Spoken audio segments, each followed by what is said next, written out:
চেন্নাই থেকে রওনা দিলাম গাড়িতে করে পন্ডিচেরি এবং অরোভিল দেখতে।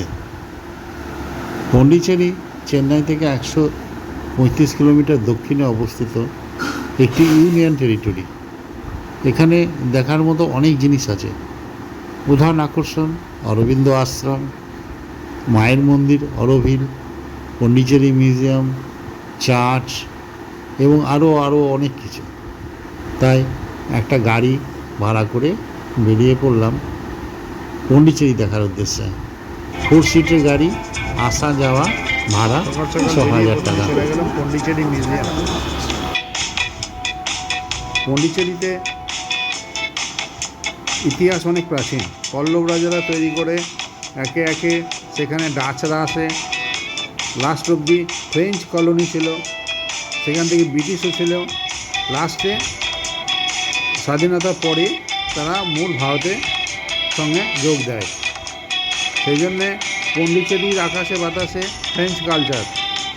রাস্তাঘাট সুন্দর, পরিষ্কার পরিচ্ছন্ন, মনোরম। তবে বেড়ানোর মনোরম টাইম নভেম্বর থেকে ফেব্রুয়ারি মাস।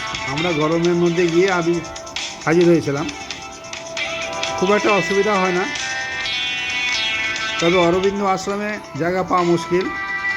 সেখানে সদাই ব্যস্ত। প্রচুর হোটেল আছে, খাওয়ার জায়গা আছে। আপনি আপনার ইচ্ছা মতো খাবার দাবার খুব সহজেই পেয়ে যাবেন। এবার আমরা চলে এলাম বিচের কাছে, মহাত্মা গান্ধী এভিনিউ। এখানে মহাত্মা গান্ধীর স্ট্যাচু আছে। এই জায়গাটা শান্ত ভ্রমণের জন্য খুবই সুন্দর জায়গা। প্রচুর খাবার দাবার দোকান, উল্টো দিকে আকাশবাণী ভবন।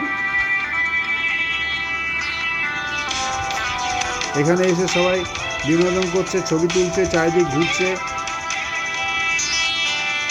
তবে এখানে সমুদ্র নামা যায় না, কারণ চারিদিকে বড় বড় বোল্ডার দিয়ে পার বানানো আছে। খুব সুন্দর হাওয়া বয় এবং এখানে সূর্যাস্ত খুব মনোরম। এই রাস্তাটা বেশ সুন্দর জায়গা। এই রাস্তা দিয়ে গাড়িও কম চলে, যার ফলে হাঁটা কোনো অসুবিধা নেই।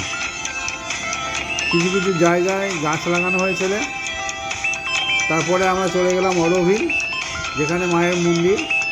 তো মায়ের মন্দির তো দূর থেকে দেখে ক্ষান্ত হতে হলো, কারণ ভেতরে যাওয়ার অনুমতি নেই। সেটা এখন অনলাইনে করতে হয় এবং অনেক আগে থেকেই করতে হয়। সেখানে প্রবেশের রেস্ট্রিকশন আছে।